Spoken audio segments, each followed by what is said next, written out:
Body mass index is one of the best studied health risks that we have in the global burden of disease.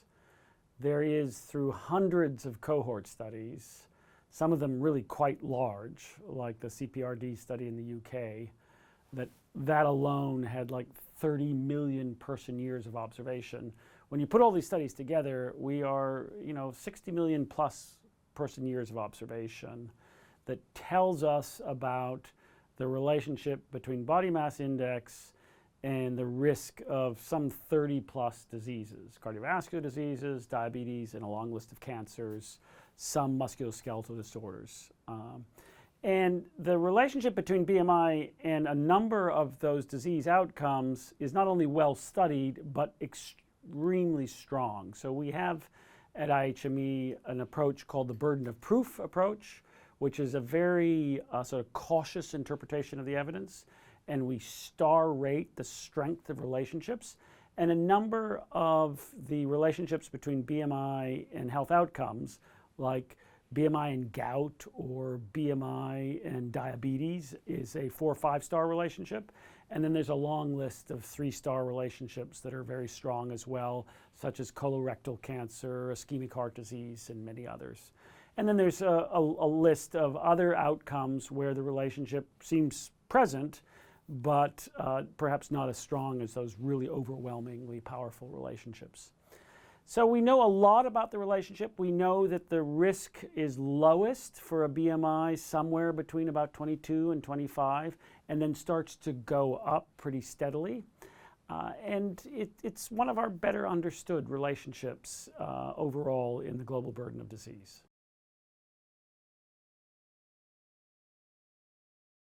There's a lot of interest and studying of the relationship between BMI. Is it different, for example, in Asian populations? Is it different in populations of African descent?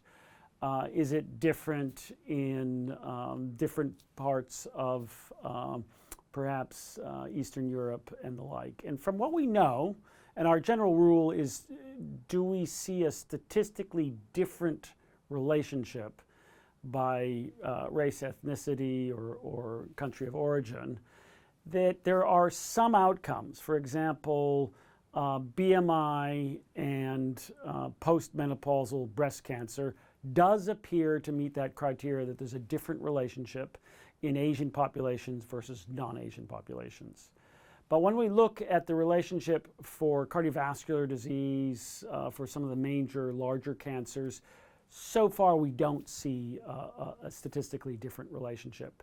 There's been quite a lot of intense study in some of the larger cohorts in the United States, for example, Caucasian, looking at outcomes in black versus white populations. And while any given study, because there's so many of them, may show one relationship or another, the systematic review, not ours at IHME, but a published review, suggests that there isn't yet evidence that that relationship is different. So we suspect there's some differences in Asian populations, and for the rest of the world, so far our current assessment is that the relationships aren't yet proven different and are likely the same. But of course, we'll all benefit from larger cohorts, particularly in non-white populations. The field around studying obesity, there's a lot of debate and controversy about what is the best measure of risk associated with obesity. What we have very strong evidence, like massively overwhelming evidence, is that this metric of body mass index, weight over height in meters squared, is very predictive of mortality. We don't really know the mechanisms. There's lots of theories about the mechanisms. And what it has prompted is that it's likely related to adiposity, but we're not completely sure. And because it's likely related to adiposity, people have proposed other measures like the waist to hip ratio, direct measurements of adiposity. And there are small studies. Instead of millions of person years of observation, we're talking about 50,000 or less person years of observation that suggests that some of these other measures, like waist to hip, may be even better predictors of some outcomes than BMI. But we don't yet have the data at the population level to come close to, assessing whether that's really true at a broad level. When you only have a few thousand or tens of thousands of person years compared to millions for BMI, it'll take a lot more evidence to show that that's statistically more powerful than BMI as a predictor of outcome.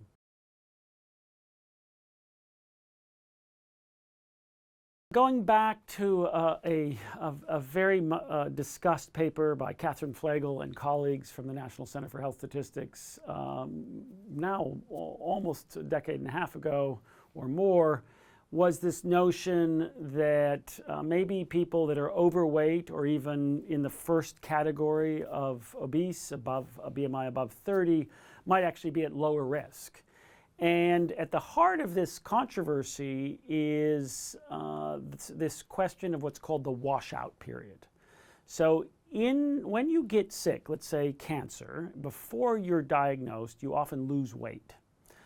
And a number of other chronic diseases, that is true as well. And so when you just go to the population, measure BMI, you may find out that people with a BMI that's overweight, between 25 and 30 by WHO's standards, may be at lower risk than those at even lower BMI, because some of the people at low BMI are already sort of precancerous or pre-chronic disease. So many analysts use a washout period. They exclude the first 5 years or more of observation and then look at the relationship between BMI and outcome. When you do that, you get these very powerful curves where BMI lowest risk is 22 to 25 and then start to go up. If you don't do that correction, you can sometimes find that BMI risk is lowest in overweight or even slightly obese. And so that's a super important part of making sense of the data, is this washout period. The other part that people react to is you look at people that look very healthy, that because of musculature may turn out to have a BMI that's overweight or even slightly obese. And people think, well, if they're very heavily muscled, then they can't be at increased risk. And the answer is we don't really know. If the mechanism is purely adiposity, then that's would make sense. Those particular individuals are not at higher risk. But since we tend to look in these studies at the baseline measurement and then follow people up for 10 or 20 years, it may turn out that people who are at baseline, sort of very muscled and low adiposity, turn out, and there are studies that suggest this, they become more likely to be obese in the future as muscle converts to fat, when they become perhaps less active. So we don't quite really know what the fact is. All we know is empirically BMI is predictive on average, and it may well be the case that there's a subset within that group that are at lower risk because of lower adiposity, but we don't really know. We don't have the evidence to say that clearly. We don't have the cohort follow-up data that tells us that answer.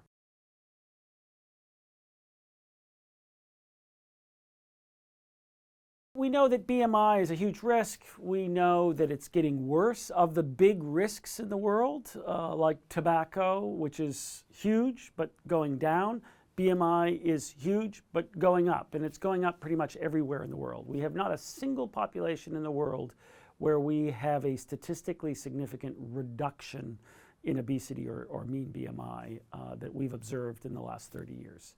So that's a very telling statistic that this is a risk that grows. And up until recently, the solutions on offer were all about individuals adopting better diets, which would be great and beneficial for them, or more physical activity, also great and beneficial, and working together that might reduce obesity. And that national policies around food or healthy food and food deserts and making sure people have access to healthy food, reducing subsidies on unhealthy food, all those might work to improve obesity, but so far they haven't yet. Now, along has come a new strategy, one that's very different. It's not about changing people's lifestyle and changing their food and physical activity, but it's using this new class of drugs called GLP-1 drugs that actually seem to have quite a profound effect. You see reductions from some of the now FDA-approved drugs of 15, 20, even 22, 23% on average in body mass. And that translates into real health benefits. So we've had randomized clinical trials published showing a reduction in actual cardiovascular outcomes, death and major events, that are quite substantial associated with these GLP-1 drugs. So they both reduce weight, but prove the causal mechanism that that reduction in weight is leading to a reduction in death rates and major cardiovascular events. So put together, this opens up this new possibility that broader use of GLP-1s might be part of the solution for rising obesity in the United States and in pretty much every country in the world where we're monitoring the data.